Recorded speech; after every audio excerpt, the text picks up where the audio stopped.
Good day, everyone. My name is Pedro Carrillo, and I look after Phoenix DX. It's my pleasure to welcome you today to the topic of this conversation, Ending Hunger Without Systems. I'm based in Sydney, and I'm joined by Mr. Sharizal Sharani from KL. Sharizal is a serial entrepreneur who's dedicated a lot of his life to several NGOs and to fight a problem in the world, ending hunger. So today we're going to have a conversation with you. We are seeking to educate and engage with additional digital Samaritans, people who want to contribute to this cause, and we hope to share a bit with you how this project started. So thank you so much, first of all, for the OSDC to give us this forum. This project started initially in the Hack for Good hackathon early in the year, organized by OutSystems, where a group of individuals from Phoenix DX put their hand up to contribute to this cause. I remember speaking with one of the members and telling me, Pedro, do you know that there's still more than 800 million people that go to bed hungry every day? And I didn't know. One of my purpose in life and for Phoenix is to use technology to serve people, and make the world a better place through technology and education. And so hopefully you'll see today how you can be involved and use our digital skills for good. So first of all, let's define what hunger is. Hunger is defined by periods where populations go through extreme long periods of time without food. So it could be food insecurity due to lack of money, access to the resources, but it's still happening these days. And this problem has been compounded by the recent pandemic. If you see some of the recent UN statistics and what people say, this problem is becoming worse rather than better. And it's very impactful to see the size of the population in the world, close to 10% of the population in the 21st century that still are hungry and go to bed every day without food. When you look into the undernourished people that are not growing, or children under the age of 5 that are suffering from acute malnutrition, we see that we're not doing any service to the generations in front of us in this generation if we don't take action and address this major problem. So, Sharizal, I would love to hear from you how you become involved in this and some of the hunger statistics in Malaysia. Thanks, Pedro, and also thank you to OSDC for having Zero Hunger presenting and sharing our story. Just to share with you, hunger in Malaysia, it's there. It's not as serious as parts of Africa, but for almost developed nation, we still have 1 million people who's deprived of food, usually mainly in the rural areas and the urban poor. Already, we've just recently revised our national poverty line, and because of that, almost 2 million people are considered living under poverty, and that's before COVID-19. Now, with COVID-19, we expect that it will impact about 5 million people, and simply because just look at our SME ecosystem. 86% of our 2 million strong SMEs are actually considered as micro. And these guys, they tend to be in informal sectors. They rely on daily take-ins to make a living. And if they're unable to go out and do their trade, they're not going to get any food. So, and because of that, the whole country is inundated with thousands of daily requests for food relief. And people wake up every morning and they get SMSs, WhatsApp messages, I need help. And it's very devastating to also see where the main sort of victims of this are actually children. And statistics wise, in just before pandemic, Malaysian children, 12% of them, they have 2 meals or less per day. And what's another interesting fact is, we also have severe micro malnutrition in Malaysia, not just among the poor, but also among the more affluent, simply because people are not eating right. Rich people are just eating more expensive junk food, not enough nutritious products. So, and it's very important for us. We try to look at how we can build a system to address hunger. Yeah, thank you for sharing that, Charizal. And what was so interesting about your key initiatives beyond the platform that you're going to hear about today was also the education and the targeted impact investments you do. So tell us a bit about Zero Hunger. Thanks, Pedro. Yeah, so absolutely. So, if you look at our name, it's a play on SDG 2, which is actually Zero Hunger. And Zero Hunger is not just about serving people who are hungry, but also looking at new ways of growing food, new supply chains that are carbon neutral or even carbon negative. So what we do is, we look at the long-term goal of having food sovereignty or food security. How do we grow our own food? How we move from very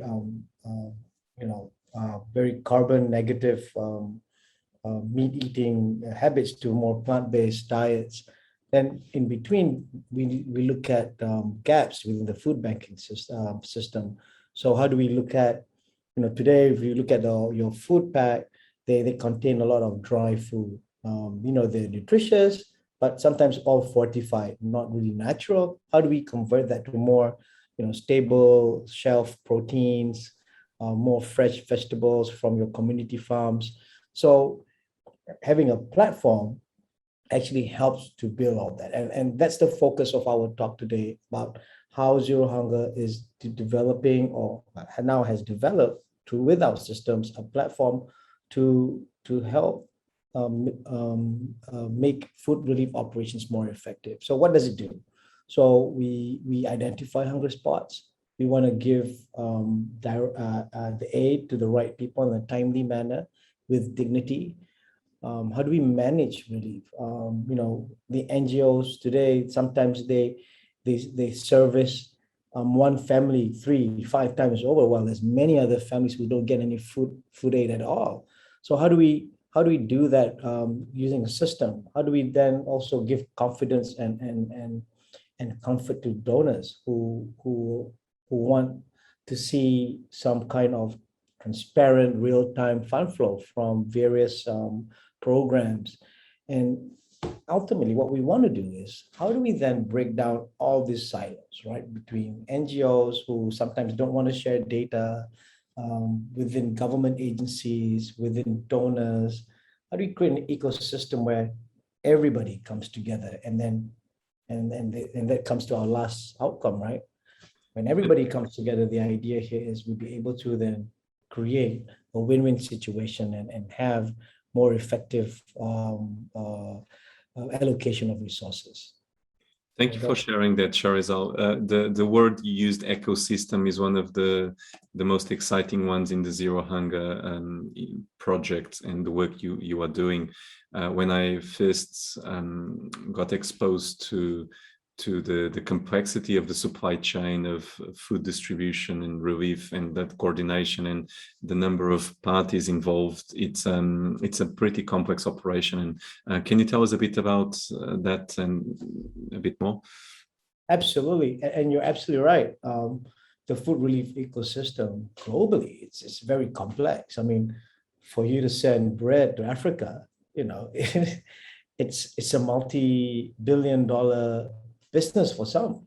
So the idea is, how do we then create a ecosystem where government agencies can start talking to each other? Even religious institutions can start talking to each other. How do we create NGOs and international bodies start talking to each other? How do we get donors, corporate CSRs, and other religious type of funds be able to be galvanized towards ending hunger? And how do we then also onboard people to help? We talk about NGOs, but in Zero Hunger, we've coined this term called fulfillment partner. Essentially, these are entities with inventory of goods and services that distressed communities need. So one of the things that we want to do is to have a paradigm shift of how NGOs operate. I mean, if you're familiar with volunteerism, people tend to do a lot of these things themselves. Or if there's a hungry community, an NGO will go to the hypermarket, rent a truck, maybe rent a warehouse because they usually operate in a small office, buy in bulk, come back, unpack everything. They might cook or they might repack into smaller packages and then distribute. And when we started Zero Hunger last year during the pandemic, we were thinking, why are we recreating supply chains that's already being developed, fully efficiently by the commercial sector? Can't we marry the two? So essentially what we tried to do is to build a system where we give the opportunity to the commercial sector to help us using their very efficient commercial supply chains to source, to pack and deliver, while then NGOs can just focus on caregiving. And that way, I think, well, we believe it is more effective. And we've actually done that manually, Pedro. While we were building the system, we wanted to test it. Is it a lot easier? And it is. So we deal with, in urban areas, we deal with some chains, some supermarket chains, and they're able to pre-pack all the various food baskets that we asked them to do, and they'll be able to actually deliver it using their own logistics to a drop-off point. And what's interesting is if you look at more rural context, Mm-hmm. in rural context, they don't have big hypermarkets, they don't have big supermarket chains. Some of them actually have hole in the wall in someone's house selling, instead of a liter of cooking oil, they might sell one ringgit worth of cooking oil or 50 cents worth of cooking oil. And it's just the nature of their resilience, because they have daily wages, they take in daily wages. So therefore, they buy cooking oil on a daily basis. So today I'm going to fry egg, I'll buy 50 cents of cooking oil rather than buy a whole bottle. And it is very important to understand that ecosystem. So when we go into that area, we will then work with those hole in the wall merchants. We will then provide them the supply so that they can also then make a living. So the idea here is, how do we create this win-win symbiotic relationships between intra-communities so that everybody wins? And we know during the pandemic, retailers, F&B outlets, mom and pop shops, they all were impacted. And if they're able to come on board this ecosystem, we can then channel the donor money to actually get them activated and also help. And one of the outcomes that we want to do, if we look at, apart from identifying hunger and fulfillment spots, we want to identify gaps in sort of telco service areas. As you know, today, even in Malaysia, we're looking at the internet as a human right, as a utility, and therefore understanding where the gaps are is very important. And nothing beats going to the ground by identifying these gaps. Then we look at disaster and pandemic readiness. We'll be, using AI. In the future, we'll be able to predict and therefore prepare ahead. So therefore, making the supply chain even more efficient, right? And as I explained earlier, looking at gaps in food banking, in how we produce nutritious food, plant-based diets, having community farms, right? And therefore, we'll be able to create a more resilient community that's based on nutrition. And lastly, of course, looking at, this is very popular around the world. A lot of apps have been developed to do food rescue. Essentially that's to save, to avoid food wastages, so that good food can still be given to those who will really need it. And essentially that's what Zero Hunger is trying to do, trying to create that ecosystem, breaking out the walls, connecting people to end hunger. Thank you so much for sharing that. And I know you have so many inspirational stories I remember when we in one of our conversations where you said you many times wake up to thousands of food relief requests a day, and how can we fulfill them? And so there's one additional player in this ecosystem, which is the people who are hearing us, and these software engineers, OutSystems developers, perhaps some digital Samaritans out there that may want to contribute to this. So we'll keep sharing a bit more on how you can get involved towards the end. But for now, we want to do a small overview of what is built. This application has been rolled out in pilot in Malaysia very recently, and it already includes some pretty useful functionalities for applicants, fulfillment partners, NGOs, and most importantly, the identification of the hunger spots and allowing applicants to submit their requests, as well as execute the whole supply chain through a digital step-by-step process. They are some of the things that we are building in the app. And Shahrizal, let's see some of those screenshots. They are still test data, mostly because of privacy reasons, pretty sensitive information that we need to protect with OutSystems. So let's hear a bit from how the flow looks. Yeah, so very good that we have the OutSystems components that be able to do multi-language options. So here we have, we have options of doing this application form in English or in Bahasa Malaysia, the native, the official language of Malaysia. So this gives, people the comfort of actually applying for help rather in the language that they're most comfortable in. Then, and we have, once they apply for the first time, they actually get a login to an account. And here they'll be able to keep track of the status of application. So they know whether it's in progress, it's being prepared, or if it's being on the way for delivery. And that, puts him, to organize, he be able to organize himself or herself at home to be present when the help actually arrives. Fantastic. And another important view is for all the delivery partners and organizations that have all these different stages in the fulfillment journey. So what can you tell us about how these screens will be used? Absolutely. So the fulfillment partner is actually a very crucial component to the platform, as I mentioned earlier.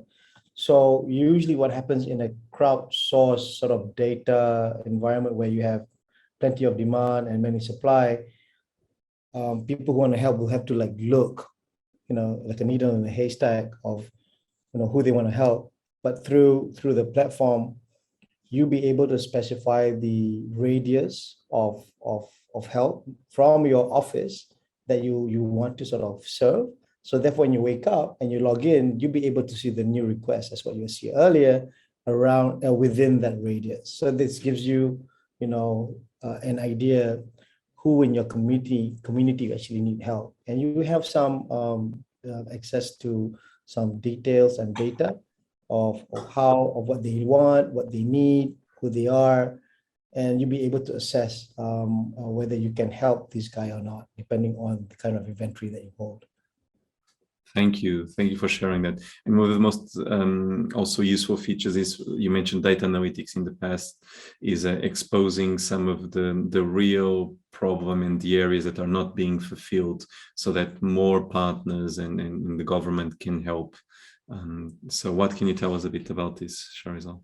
Yeah, absolutely. So as I explained earlier, fulfillment partners have a radius of fulfillment that they want to service. Similarly, NGOs will have that as well.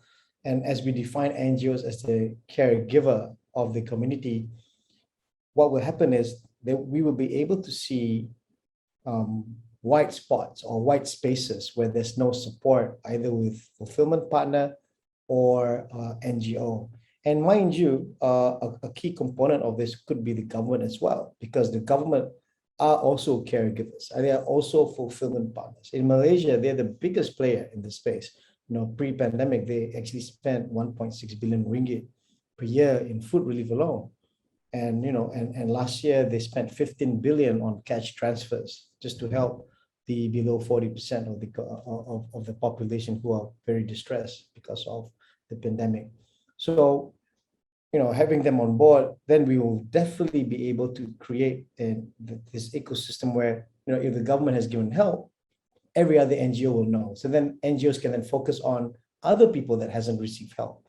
Or if we see people who have, who needs repeats, then therefore we know that that particular person, or there's a cluster of people, they actually need some a bit more sustainable type of programs to actually get them out of that tough spot. Thank you for sharing that, Sharizal. And talking a bit about the impact that this platform is having, what can you share with the audience? So yeah, we're very excited that we're actually piloting it live in KL and parts of Sabah, which is in East Malaysia, in Borneo. So prior to this, we started operating this year in January, and because times were so bad, we've already deployed about 1.7 million ringgit worth of aid, and we've helped about 40,000 people. We believe with this platform, we'll be able to help more people faster, simply because it's not because of us, but because we'll be able to connect with more NGOs, more fulfillment partners. And the platform actually facilitates community to help each other. And because of the way OutSystem has been designed, we'll be able to get feedback on improvements fast, and also deliver updates fast. And the ability to scale up, we hope to do this regionally, because we believe that the region also needs a system like this to actually help each other. And one of the things that I always like to advocate is, how do we hack humanity? And using technology, we'll be able to hack humanity by creating systems and processes where people are helping each other. Sometimes they might not mean to, but because there's a system, inadvertently they help each other. And that's what this platform is trying to do, using technology to try solve a 5,000-year-old challenge on how to end hunger. It's a very inspiring vision, Sharizal. And I know that next year your vision is to touch 1 million applicants. It's a beautiful one. It represents about 20% of the population in Malaysia that is affected by that.